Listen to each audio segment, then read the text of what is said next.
Hello guys, இன்றைக்கி வீடியோவில் வந்து மகாநதி சீரியலோடைய ப்ரோமோ தான் இந்த வீடியோவில் வந்து பார்க்க போகிறோம். இது நெக்ஸ்ட் வீக் வர எபிசோடு. ஸோ அதை நம்ம இயர்லியராகவே நம்ம சேனலில் அப்லோட் பண்ணிடுறோம். இதெல்லாம் தெரிஞ்சுக்க நம்ம சேனலை சப்ஸ்கிரைப் பண்ணிக்கோங்க. இந்த வீடியோ மகாநதி சீரியல் உங்களுக்கு பிடிக்குன்னா இந்த வீடியோவுக்கு ஜஸ்ட் ஒரு லைக் மட்டும் பண்ணிக்கோங்க. இந்த ப்ரோமோவில் வந்து என்ன சொல்கிறாங்கன்னு பார்த்தீங்கன்னா, என்ன மாதிரியாக ட்விஸ்ட் இருக்கும் அப்படின்னு நீங்கள் பார்த்தீங்கன்னா, காவேரி லைஃப்பில் வந்து நிறைய பிரச்சனை இருக்குது. சாரதா வந்து உன் லைஃப்பில் நீயாவே எதுக்கடி இப்படிலாம் சொல்லிட்டு இருக்க, கேட்டுட்ருக்க, எல்லாத்தையும் கூப்பிட்டு வந்து பிரச்சனையெல்லாம் நீயே உண்டு பண்ணிகிட்ருக்க அப்படின்னு கேட்குறாங்க. அதுக்கு வந்து காவேரி என்ன சொல்கிறாங்கன்னா, விஜய் வந்து நான் உயிருக்கு உயிராக காதலிக்கிறேன் அப்படின்னு சொல்லிட்டு காவேரி வந்து சொல்கிறாங்க. அவரோட லைஃப்பில் இப்படிப்பட்ட ஒரு இன்சிடெண்ட் நடக்கும்போது நான் என்னமா பண்ண முடியுன்றாங்க காவேரி. எல்லாம் சரிதான், என்கிட்ட வந்து ஒரு வார்த்தையாவது நீ கேட்டிருக்கணும்ல அப்படின்னு சொல்லிட்டு சாரதா வந்து காவேரியை பார்த்து சொல்கிறாங்க. உன் இஷ்டத்துக்கு நீயாவே முடிவெடுத்தல, இப்போ நான் உன் லைஃப்பை நினச்சி வருத்தப்பட்டுட்ருக்கேன், அதுக்கு என்னடி பதில் சொல்ல போகிறேன் அப்படின்னு சொல்லிட்டு சாரதா வந்து காவேரியை பார்த்து கேட்குறாங்க.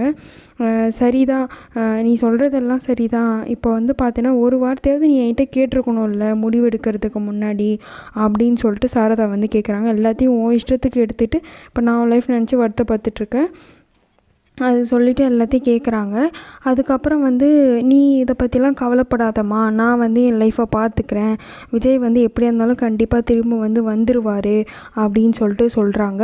எனக்கு என்னமோ அந்த வெண்ணிலாவை பார்த்தா வந்து ஞாபகம் அவள் எல்லாத்தையும் மறந்துருப்பான்லாம் தெரியல, எனக்கு அந்த பொண்ணை பார்த்தா சந்தேகமாகவே இருக்குது அப்படின்னு சொல்லிட்டு சொல்கிறாங்க. உடனே அந்த இடத்துக்கு வர கங்காவும் வந்து எனக்கும் அப்படிதாம்மா தோணுது அப்படின்னு சொல்லிட்டு கங்காவும் சொல்கிறாங்க. இதெல்லாம் ஒன்றும் சரியில்லடி, நீ தான் வந்து அவங்கள நம்பிட்டு இருக்க, என்ன நடக்க போகுதுன்னு தெரில அப்படின்னு சொல்லிட்டு காவேரி கிட்ட சொல்கிறாங்க.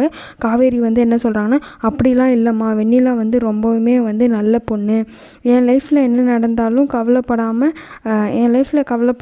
இருங்க, என் லைஃப்பை நினச்சி கவலைப்படாமல் இருங்க அப்படின்னு சொல்லிட்டு சொல்கிறாங்க. அந்த பொண்ணு அதெல்லாம் சொல்கிறாங்க. அந்த பொண்ணை பார்த்து சந்தேகமாக இருக்குது.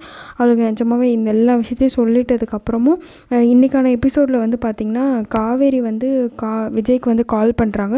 விஜய் வந்து ஆக்சிடெண்ட் பண்ணதுனால வந்து அவர் ஃபோனை வந்து எடுத்துருக்க மாட்டார், அவர் இக்னோர் பண்ணுறாரு, அவர் வந்து காவேரி வந்து இக்னோர் பண்ணுறாரு அப்படின்னு சொல்லிட்டு காவேரி வந்து நினச்சிட்ருப்பாங்க. அதனால இன்னும் அவங்க வந்து மனசு உடஞ்சி போயிடுறாங்க. இது எல்லாத்தையுமே அவங்க வந்து யோசித்து பார்த்துட்ருக்காங்க. இப்போ வந்து என்னென்னா, இப்போ ட்ரீட்மெண்ட் வந்து கூட்டிகிட்டு போயிடுறாரு விஜய். எப்படியாச்சும் வெண்ணிலாவுக்கு எல்லாமே ஞாபகம் வந்துடுமா அப்படின்னு சொல்லிட்டு நினைக்கிறாரு. இப்போ வந்து என்ன காவேரி வந்து என்னென்னா, கங்கா சொல்கிறதையும் சாரதா அவங்க அம்மா சொல்கிறதையும் வந்து பெருசாக எடுத்துக்க மாட்டுறாங்க.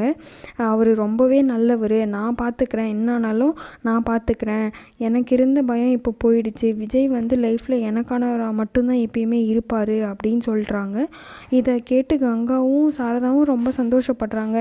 சரி, காவேரி இவ்வளோ நம்பிக்கையாக பேசும்போது அவளோட நம்பிக்கையை நம்ம வந்து கெடுக்க வேணாம் அப்படின்னு சொல்லிட்டு இதோட வந்து இந்த ப்ரோமோவில் வந்து முடிக்கிறாங்க.